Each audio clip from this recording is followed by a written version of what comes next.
Okay, don't mind me, I'm a little bit wet today. I was out driving around in my Jeep with the top down, and guess what? A thunderstorm comes up, and I paid for it. That's kind of what an old Jeep owner gets. You take the top down, you get wet. So one of the trials and tribulations of owning a Jeep.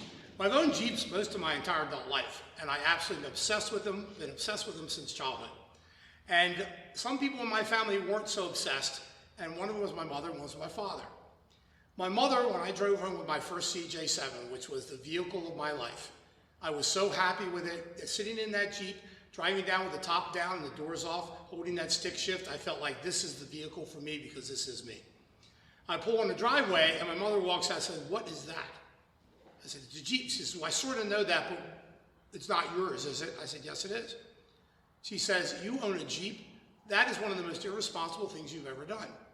They're loud, they're dangerous, they flop all over the place with the doors. They're cold in the winter and they're hot in the summer. And they're hard to get up into." So I saw a 60 Minutes report that said if you drive that Jeep around a Beltway exit as fast as you drive a Porsche, you'll flip it over. And how in the heck are you going to take your girlfriend out in that thing? And I said, okay. And then she adds on and she says, "Why couldn't you get a car like everybody else?" Like everybody else. And so I said to her, I said, "Here are my arguments. First off is, I couldn't get this thing to go as fast as a Porsche if I dropped it out of an airplane. Second, my girlfriend happens to have a Jeep just like this, except it's red." And I said, okay, I'll give you 1 point. I took her to dive class, and we were doing the scuba class, and it was in the middle of winter. We had her Jeep, which was actually colder than mine. And on the way home, our hair actually froze. So I told my mom, I said, "I'll give you that part that they're cold." I said, "But I can take mine anywhere you can't take your car. I can use it in any kind of weather, and I have a whole lot more fun driving it." So she gave me this kind of disgruntled look. Then my father chimed in when he stopped over to see it. And he looked at me and says, "I can't believe you actually bought something that they drafted me into the Army and had to freeze my butt off during the Korean War." It's like, okay, well, you got a kind of a point there, but they're a little different than they were in 1951. So he didn't like it either. I said, there's nobody in my family who likes my Jeep. But then again, there were a whole lot of things I did my family didn't like. I was kind of an independent wild streak. And so they were kind of used to that part of me. Well, lo and behold, that winter, we have a brutal, brutal snowstorm. It was about 20 inches of snow. And it was kind of a blizzard. And if you ever lived in Baltimore, you know what happens with every action when it snows. It shut down pretty much everything. Okay? So I'm driving around, and the governor declares a state of emergency. He says, no one is allowed to be on the roads unless you're an essential person. I said, okay, well, here's all this snow. I got a Jeep. I need to be out in this. How can I become essential? So what did I do? I volunteered at the hospital to drive doctors and nurses in through the snowstorm. It wasn't out of really the goodness of my heart and doing my civic duty as it was. That actually gave me a license to go out and drive around the snow.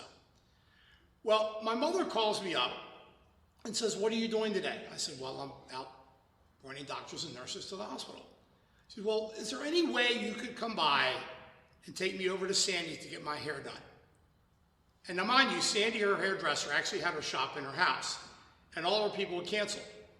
So my mother's like, "Can you drive me?" And I'm like, "With the vehicle that you think is the most irresponsible thing I've ever done, and not the car that everybody else is driving."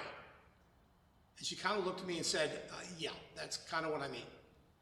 I said, "Okay, well, I'll be right over." She says, "Well, take your time because the roads are bad." I said, "Well, not for my Jeep." So I'm driving down the roads, and I'm going past all these cars that everybody else has, sitting in their driveways with 18 to 20 inches of snow piled on the roof, and they can't go anywhere. And I'm driving down as if it's a bright summer day. Well, I get to her house, and she looks at this thing, and she says, "How do I get in it?" I said, "Don't worry, I got a stool here." So I brought out a stool and had her step up on the stool and get inside of it. So I said, "You got to buckle up the seatbelt." And so we're driving down the road, and you're hearing the doors rattle and the wind blowing in through the doors and through the windows. And she's holding onto the bar in the front like for dear life. Had a bar that was attached to the front of the glove compartment. Now, mind you, this is one of those old CJs, which is like post-World War II, still rough and tumble, holes in the floor to let water drain out, and heat so bad that you had to put your hands underneath of the dashboard to keep them warm.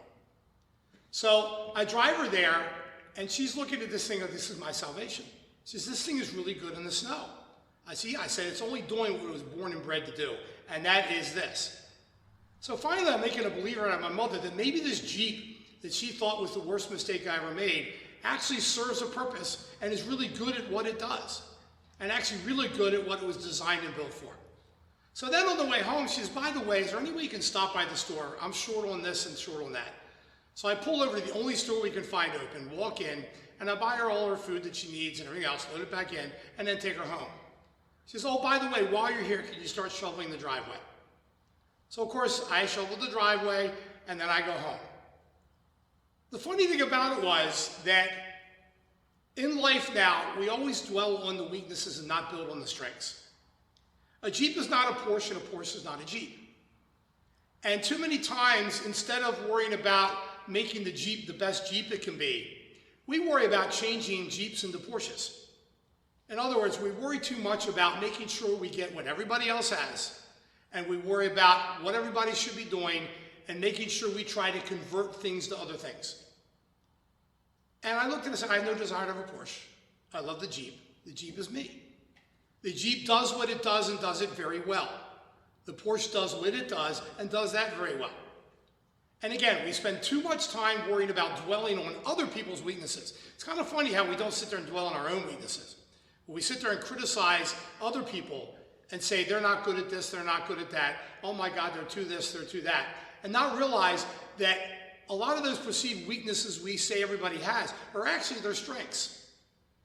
All my mother talked about with the Jeep was everything it did wrong. It was loud. It was cold. It was hot. It was bumpy.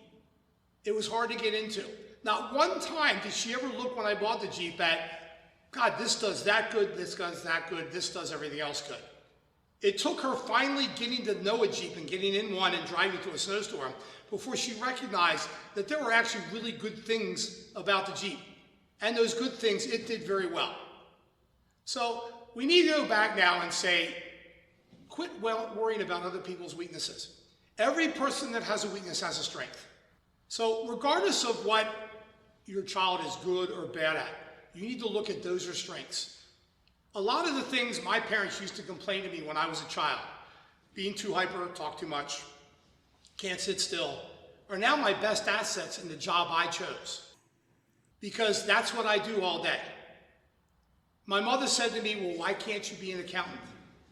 Oh my God, that would have been the worst thing in the world for me to do. Talk about dwelling on weaknesses. Ask any of my math teachers when I was a child. But what I've done is I charted my career into the things that I do best and the things that I like. I'm a Jeep, I'll never be a Porsche. One great life coach actually told me one time, she actually tried to help me out with my disorganized life because I get in the most disorganized mess in the world.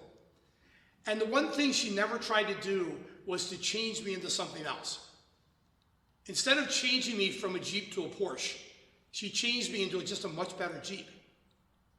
And if she found somebody that was a Porsche, she'd help make them to be a better Porsche. And there's nothing better than being around people that actually show you how to love you and the you were born to be. And we need to start getting back to that now. And when you take your children, look at what they're good at and build on it. Not everybody has to be a lacrosse player.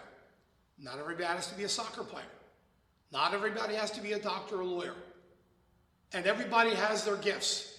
And again, stop worrying about dwelling on the weaknesses and build on everybody's strength. Because again, I'm not a Porsche, I'm a Jeep. This is my Jeep right behind me here. When you see it, when it's done, it's going to look great. And I will drive these because I feel like they're me when I drive them. Again, everybody, love the you and you alone were actually born to be. And your life will be a whole lot happier. Okay, you guys have a great day. Wish me luck on restoring my Jeep. I got to go get dried off now because that's part of the trials and tribulations on a new Jeep. And I'll see you all next week for next week's podcast.